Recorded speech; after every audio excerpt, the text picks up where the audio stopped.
This week's episode is brought to you by, you guessed it, Audible! But seriously, you read books and you listen to podcasts. Why aren't you using Audible yet? It's time to finally join and support our show at the same time by going to audibletrial.com/genre and sign up for your 30-day trial and get a free audiobook. Like maybe this week's book, The Hazel Wood? There's a thought. That's audibletrial.com/genre for your free 30-day trial. GENRE.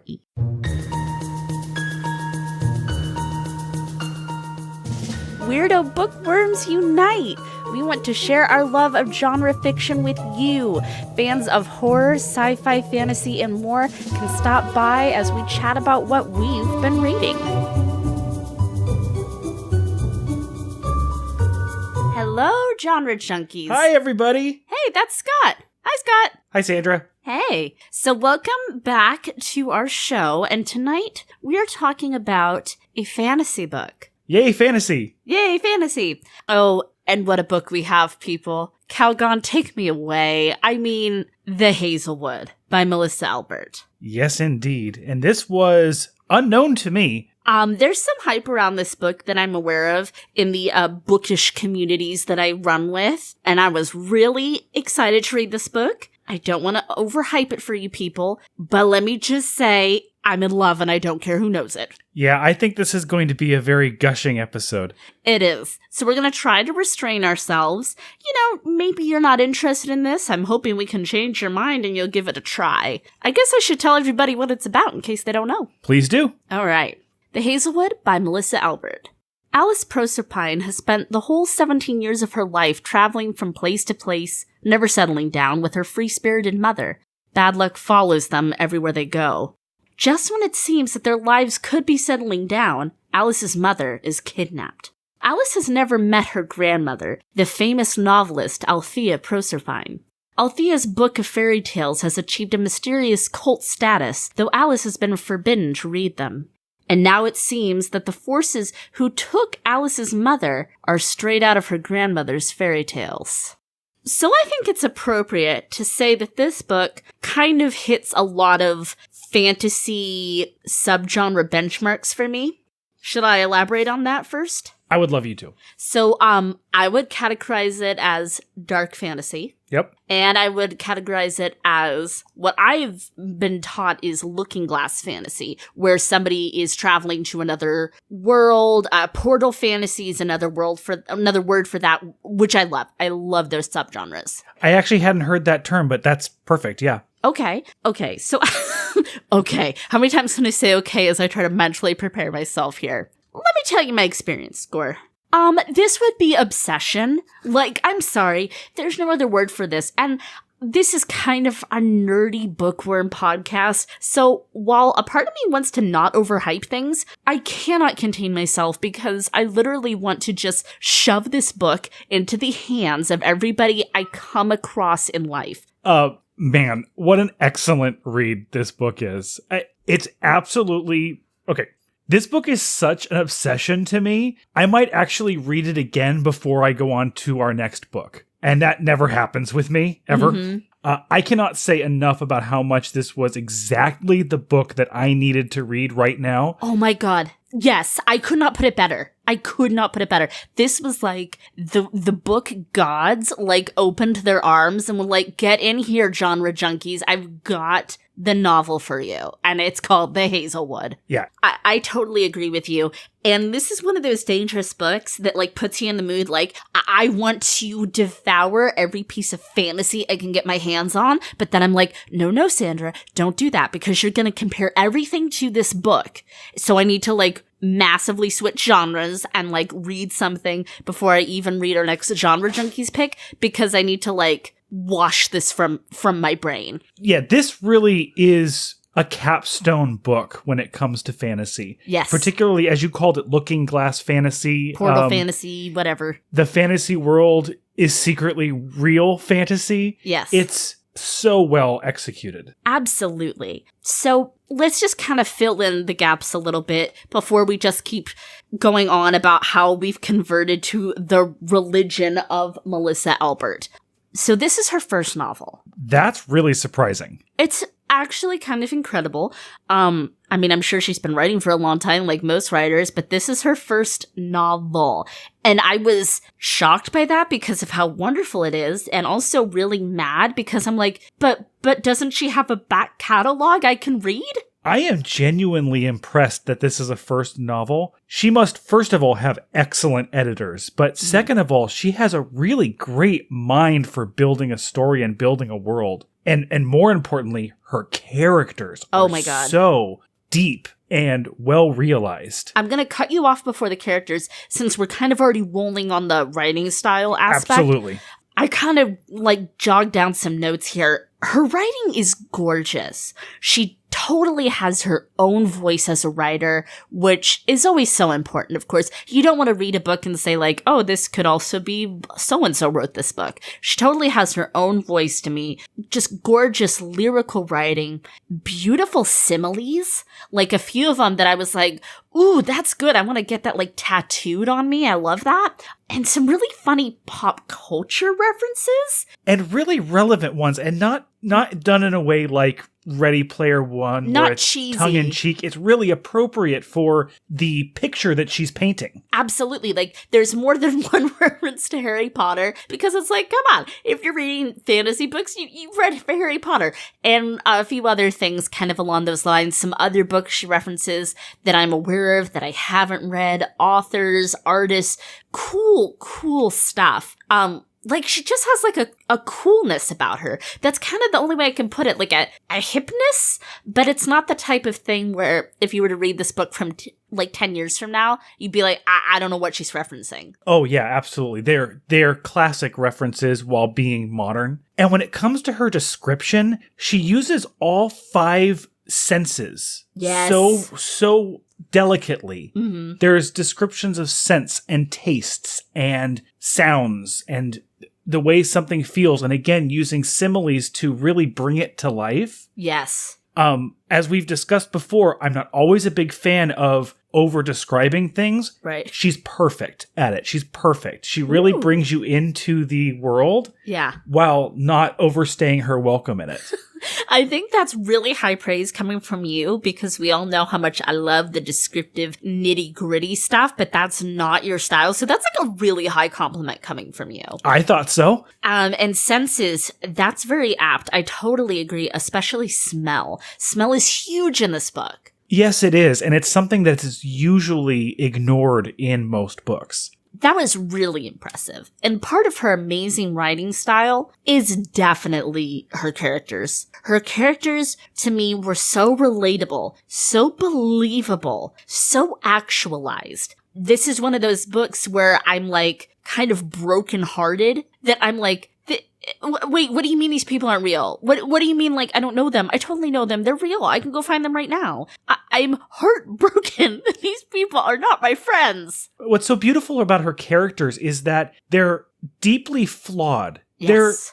They're not unlikable. Even the most unlikable characters in the book, though, are human beings, and you see that in them, and they really truly become real people in this story. Every single person is a real person to me. And that's incredibly rare. Absolutely. That's something that, though I felt a connection with characters from other writers, this was the first book I've had in a while where I really felt a deep resonance with these characters. And it's like they spent the week in our guest room and we got to know them and we cooked meals together and we broke bread together.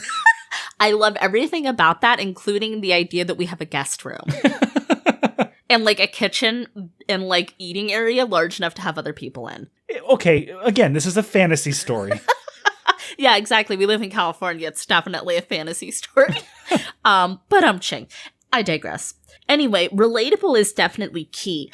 Flawed, relatable, those to me in this novel are interchangeable ways to describe these characters, because it's not flaw in a bad way. It's flaw how we're all flawed. Yeah, they're not flaws in a... This person has an unforgivable sin that they're living with. This person has a quirk that is really annoying or really infuriating or really limiting to the story. Mm-hmm. When it really comes down to it, the character flaws are really just their humanity. They don't play into the plot. They're not a driving force in the characters. It's just who they are. They're just real people. I agree. They are real people, and I will not stand for anybody trying to convince me they are not, including you, Melissa, Albert, even you. Let's talk a little bit about these characters. So our heroine is a lovely girl of 17 named Alice. Now, Alice, in a lot of ways, is a very typical young adult, but in a lot of ways, she's not. Part of that is having grown up in this kind of like wanderer traveler lifestyle of couch surfing and working on apple farms with her mom or artist co-ops. They don't have roots, but she has a strong connection to her mother that has never made her feel homeless. It's almost a Gilmore Girls sort of relationship between them. I know, but I'm sorry, everyone. I'm not a fan of the Gilmore Girls, but I get what you're saying. But yeah, there is very much a mother-daughter, but there's also very much a sister relationship. Yeah. They have a mutual trust for each other, a mutual respect for each other. Yeah. And like, she doesn't call her like mom very often. She doesn't refer to her as mom. She calls her Ella. That's right. And that's kind of a sisterly bond. And her mom definitely like sets boundaries and parameters on her life. But there is like, it's not the typical mom-daughter shtick. And I really love their relationship together. Me too. And Alice is also, like, wickedly funny. She's incredibly smart, too. She's well-read. She knows her art and her authors. She has a job. It seems like she works a lot of little jobs, but this time she's working in a coffee shop when we meet her.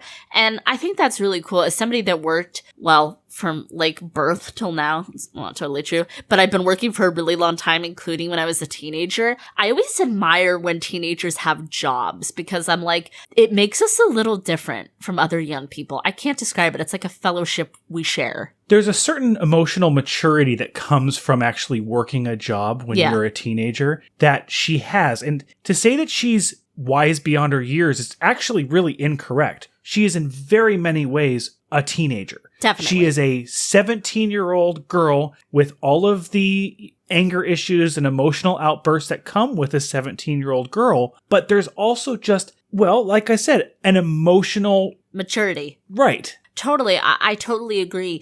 And I think that's always really nice in YA characters because, obviously, you're going to find this book in the YA section, but here on Genre Junkies, we don't really believe in all that stuff. A good book is a good book is a good book. 100% agree. Let's talk about Ella, her mother. So we kind of already touched on her a little bit with her relationship to Alice from Alice's point of view.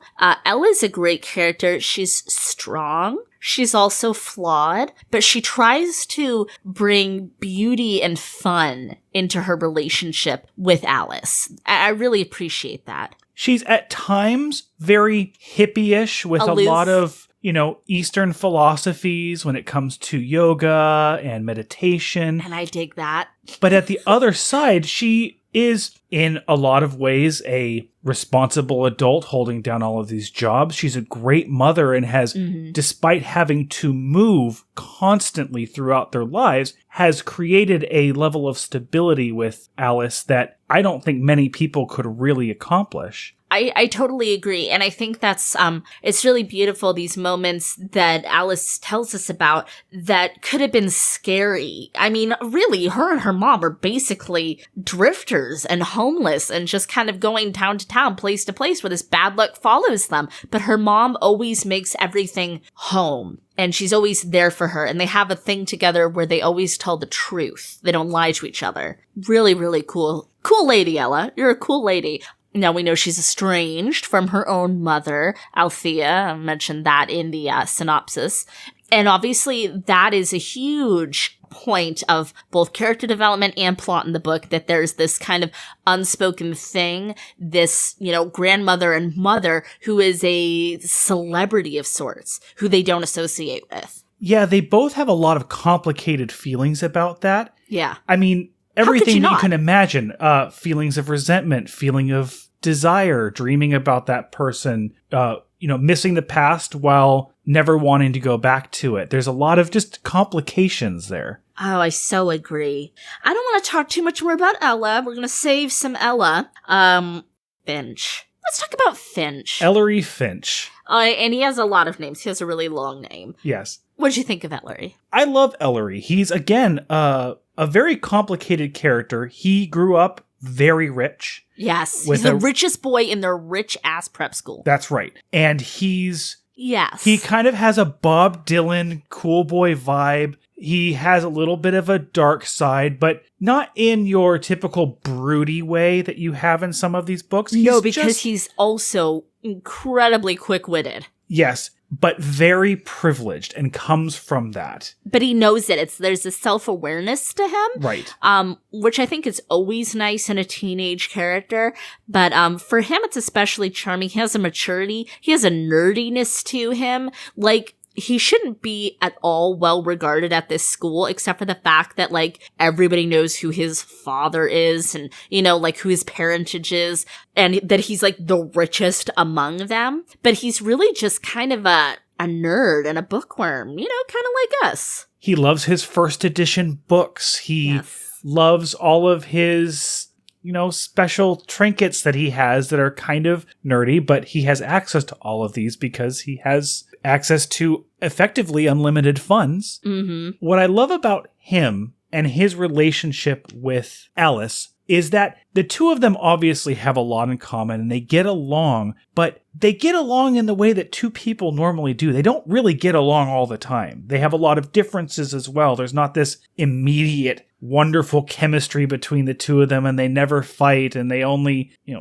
I get what you're saying. It's like the chemistry is obviously there's a spark there that like kind of brings the two of them together, but the chemistry grows over time. And they really are in very different places when they're together, and it's not opposites attracting. They're just very different people and want different things out of the moment and their lives. Yeah, they kind of developed a mutual respect for each other. So kind of taking a little bit of a digression away from characters, I wanted to just touch on a little bit because we're talking, I mean, this book is obviously full of wonderful layers and things, but at its heart it is a fantasy. And I want everybody to know that there's no shortage of magic and wonder, beautiful, lush fantasy things, and I don't want to say tropes because it's kind of negative, but tropes that we love. And they're very well written and have their own sort of original flavor. There's a lot of tonal similarities with Neil Gaiman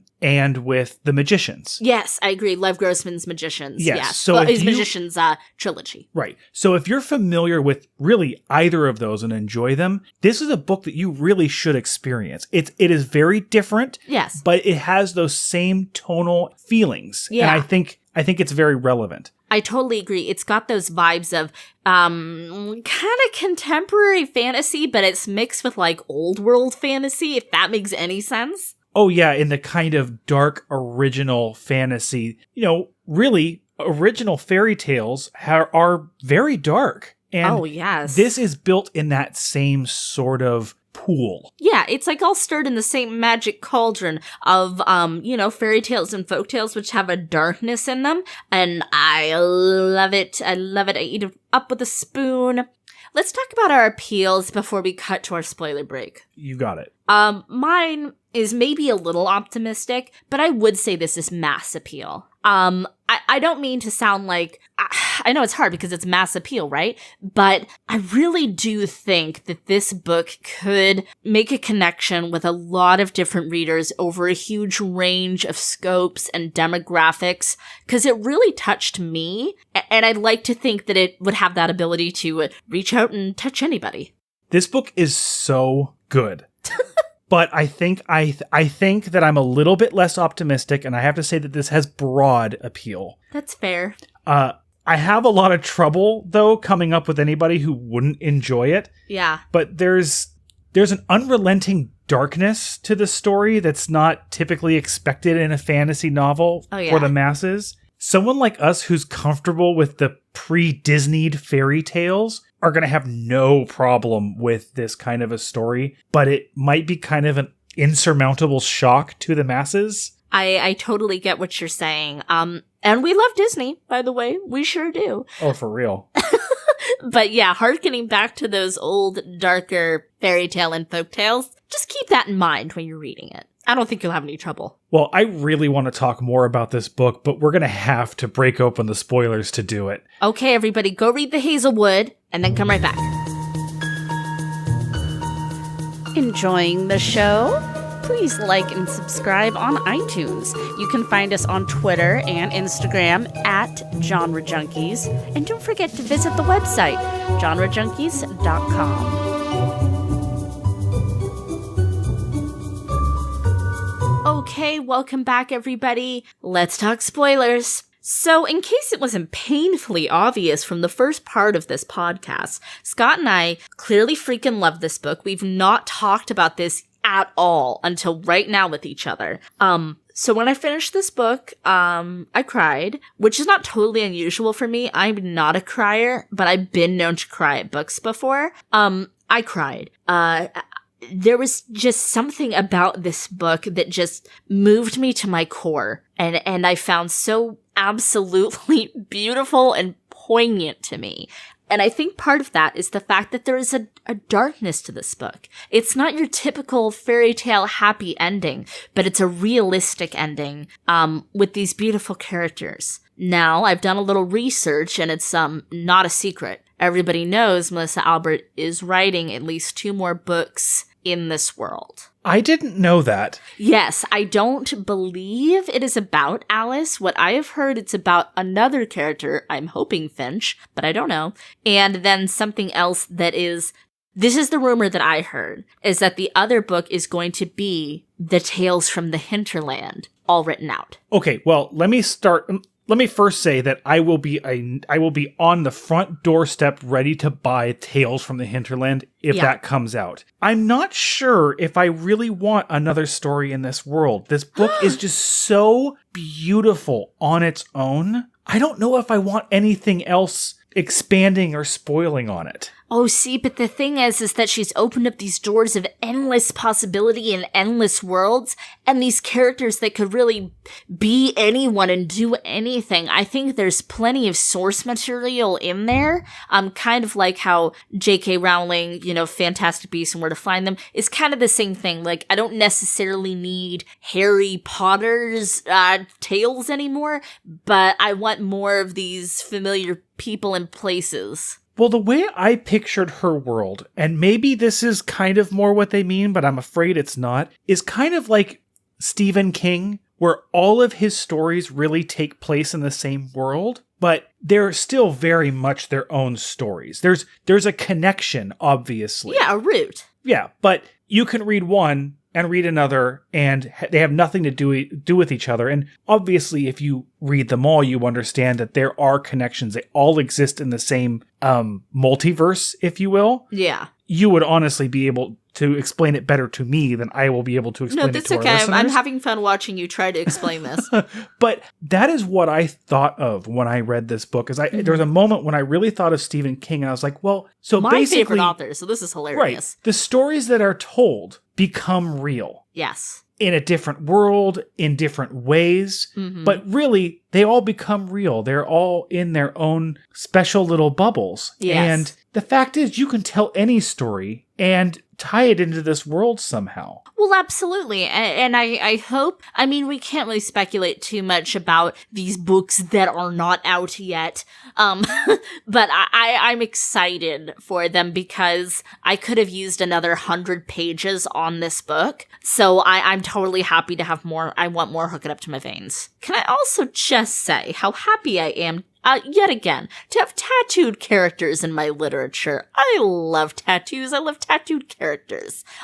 There's also some great diversity rep in this book. Ellery Finch is, I believe, Black and Jewish. I missed that. Well, he's definitely Black, but I made up the Jewish part. I missed the Black part. Yeah, he's biracial. His mom was like a Black supermodel from like Ghana or something. I forgot to write that down. Okay, well, that's really cool. I think that's awesome. I'm kind of surprised that I missed that. That's okay. It's not a big deal. It's just nice to have diversity, of course. It's important to have diversity. And then there's also some same-sex relationship representation as well. All really nice stuff. Diversity, I know a lot of us are hungry for it in our fantasy fiction, so that was really cool.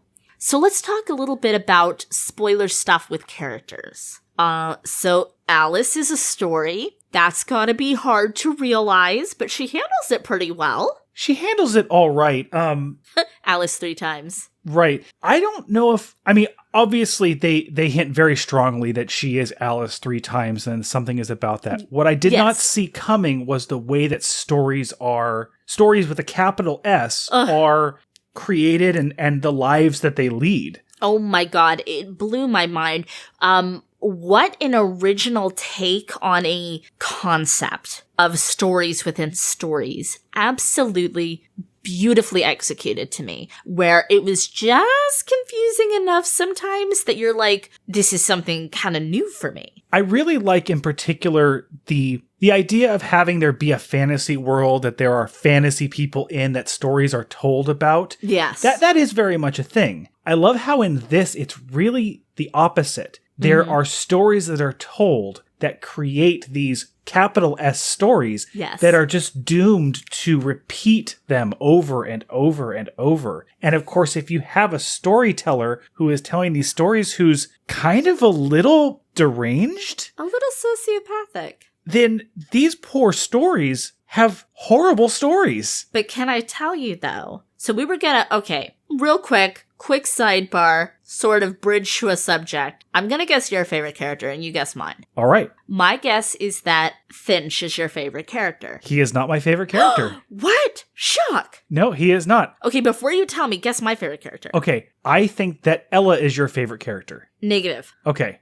Then I think our favorite character is the same person. The storyteller, the spinner. Wow, no. Oh, that's mine. Oh, Alice is my favorite. I love Alice. Oh, I love everybody. I mean, to say that one is my favorite is almost silly, but I loved the idea of the spinner. I want to know what's happened to her now that her world is kind of spun apart.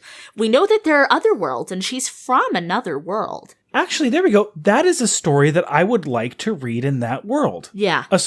The prequel, how the storyteller came to be, how the storyteller came to create the hinterland. Because basically what she is, she's a god, or a goddess, a divine being. We don't know where she came from exactly, but we know it wasn't from the hinterlands or from Earth. And Alice gets the very unique experience while she is alive to meet her maker. And she actually kind of reflects on that musingly a little bit here and there. But it's like you have all this power as the spinner, but at the same time, your characters, your stories become fully realized, actualized things. It's almost taking the age-old sci-fi concept of artificial intelligence and what makes something alive, what makes something human. And it's like, well, these stories are kind of artificial intelligence, except for they're not. They're real breathing people who can become X story. Well, there's a few things that I took from this book that I admittedly may be overreading into this. I don't think so. But one of the things that I took is that anyone can be a storyteller. She talks about Althea as being a sort of a storyteller herself. Yeah. Alice ends up escaping by telling her own story. Yeah. And brilliant. So what I took from this is that anyone can be a storyteller, and really anyone who tells stories is one. Mm-hmm. But one, the storyteller became too obsessed and too invested in her own stories. Yes. And also, and I say this kind of jokingly, but don't plagiarize. Kind of dovetailing off of that, what did you think about Althea as a character? I found her very sad, very compelling. Her and her relationship to her stories, her and Ella's relationship. It's really deep stuff when you really start to think about it. She is, in my opinion, the most tragic. She's created this personal hell for herself. Yes. Because of her obsession and her thievery. Exactly. And she destroyed like a world. Like because of it, she ripped holes in it. And at the end of the day, she tries to do the right thing. She tries to exile herself. She tries to kill herself, but she can't. No. It is very tragic, and it's a fairy tale in and of itself. And they talk about Althea's stories, well, obviously they're stories with a capital S, being kind of different than most fairy tales. They're similar, but they're different because there's no happy ending. There's no lessons. It's just this really tragic, spooky shit happens. Deal with it. That's right. And because Alice gets what she wants in the end. Mm-hmm. But that doesn't just make everything okay. There is no actual, and then they lived happily ever after. No, in fact, it's very realistic that her and these ex stories get together for like a self-help group. It's almost like Al-Anon or something, where they're kind of helping each other work through this stuff, and it's really beautiful, and it's very believable. Stories Anonymous. Exactly. So in this spoiler section, I think it's really important to talk a little bit about Ella, because, so Ella, this absolutely, we come to find, flawed, but in the most beautiful way character, because Althea says, oh, Ella never could resist, a little lost lamb. We know that she is the thief. She stole a story. She stole Alice because she wanted to help her and nurture her and love her and give her a real good life if she could. Their relationship and their dynamic and Alice's feelings of, wow, I am this person's and this person's is mine, was very beautiful. And this concept of an adoptive mother, do you have any feelings on that, Scott? Oh, I just have a few feelings about that, Sandra. I really love a story that takes a relationship between a child and their adoptive parents or parent and makes it unimportant. Yes. I mean, it's obviously an important realization that she was stolen. It's an important realization that Ella is not her biological mother, but there's never a point where she questions whether she is still her mother. Yes. She's still her mom, and she'll always be her mom. And even though the realization that she didn't birth her is a large realization in the book, she never questions at all. It's never a plot point in the book at all about whether she is still her mother or not. And I really appreciate that as an adopted child myself. Yeah. I think that that's very special and that's very poignant. It's very sweet, and it's really cool that it's like, this person chose me, I chose this person. And she even clocks people who try to say that Ella isn't her mom. She's like, oh no, she's my mom. Yeah. Really, really cool. Really sweet. And there's a really neat point in the book where she does talk about the fact that something about the idea that her mom chose her actually makes her feel even closer to her. Absolutely. Absolutely. So I think it's also important to mention, in a spoiler capacity, the journey that Finch goes on as a character. This is part of what broke me and made me cry. Not just all of it ending and the beautiful ending and the kind of ambiguous ending that it is, but that Finch, our dear little Finch, who we grew so close to, is off, and he's been living in the margins of her tale, and he's fallen in love, and he's done all these things, and now he's gone off into more stories because nothing could ever really contain this individual. It would have been better if he had just died. Right? Because now I'm like heartbroken. Like, I wasn't 100% positive that he was dead. Yeah. But I was prepared for him being dead. The book really does do a good job of making you think that the stakes are that high. Yes. And there wasn't like a whole, like, yes, you never saw the body, but there wasn't like a whole lot of hinting that he might still be alive. I warned him. But I was expecting him to either truly be dead. Yeah. Or for him to be alive and they would live happily ever after. I was not anticipating for him to then be 16 years older, have, well, in some ways moved on and made a life for himself and found someone maybe even, but at the same time, he cared so much about Alice that he made it his own personal mission to make sure that he would see their mission through and set her free. It's so beautiful, the depth of their connection and their commitment and their friendship to each other. I was also really moved that Janet, made it such a mission too, like to help her. And then it was really sweet to run into Janet and Ingrid in the real world too. With their passports. Yeah, which was really cute. I'm so happy that only 2 years had passed on the outside world. I was afraid of how long that was going to be, too. I was expecting, 20, 30 years. Yeah, and I would not have been able to handle that. It probably would have caused me to have a nervous breakdown. So I'm glad that was handled well. Oh, she even runs into Audrey, her old stepsister, and she's grown up, too, a little bit. And I don't know, I thought that was really sweet. There's just a lot of things about this book that is sweet. That's the best word I can think of for it. If I could just say something about Audrey really quick. Sure. She's actually a really good example of how complicated and human the characters are. It would be really easy to just make her the evil stepsister, basically. Yeah. And while she is kind of vapid and very vain and doesn't really love Alice very much, the two of them still have a really good relationship, and at the end of the day, and it's not like a huge revelation, she is kind of a nice person. She's horrified about her father pulling a gun on Alice, which was very surprising, but even I don't really blame him for that. No, he's just freaked out and kind of dumb. Yeah, and she cared enough to answer her phone calls. She cared enough some questions. Yeah. I mean, she definitely didn't come to her rescue. They didn't have that kind of a relationship. Audrey's not that kind of heroine. She didn't show up in Act 5 and suddenly she's part of the plot to break her out, but she's just still a good person. Yeah, I thought so too. She's at least real. She felt real. Right. So I don't know where these next books, kind of hinterland Hazelwood adjacent, are going to lead us. I'm a little bit torn in two. The fangirl part of me wants my OTP, Alice and Finch to, find each other and everything.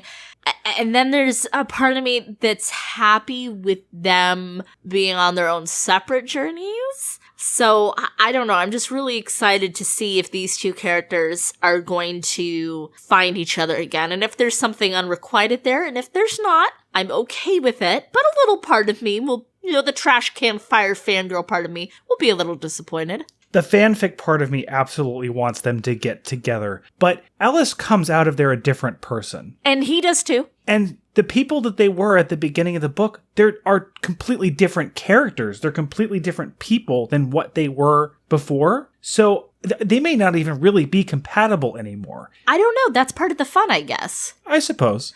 And I would disagree with you. I don't think they're completely different, but they're changed. They're definitely changed. Terribly changed. But obviously, their hearts are still the same because no matter what age you are or what you go through, I think your heart's always the same. I think that's actually one of the main points of this story. Yes, I would agree. You guys, this book is heartbreakingly beautiful, absolutely wonderful, funny, blindingly, staggeringly amazing, in my humble opinion. Not to overstate things, but I freaking loved it. So, I'd like to hear how many stories out of 5 stories you would give this book. I have a guess. 5 stories?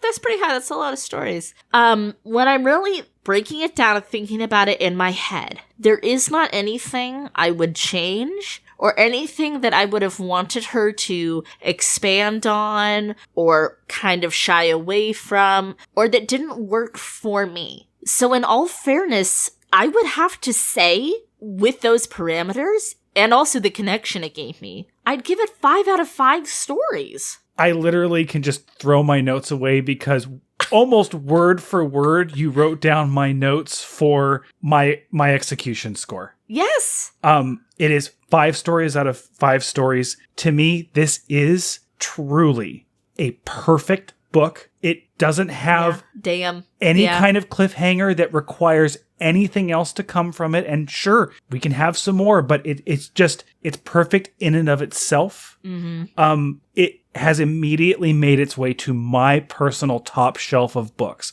I don't pick favorites. I don't have top 10, but this is on my top shelf. This will be remembered and cherished by me forever. It's that good. It really is that good. I 100% agree. This will be reread. This will be recommended to just about anybody, like I said, that I come in contact with. 2 quick notes. I didn't want to say too much before the spoilers, but Lev Grossman's The Magician's trilogy goes a little bit deeper with the psychology and a whole bunch of stuff. But this is really akin to that sort of spin-off of the fantasy genre. I think that was really apt. And also, you guys, the physical edition of this book is freaking gorgeous. It is absolutely beautiful. Absolutely beautiful. And so are the end papers. So I think this is a cool thing to have in your collection. Well, thank you for joining me, Sandra. And me, Scott. Thank you so much. Your resident genre junkies. And as always, we beg you, please keep reading past your bedtime.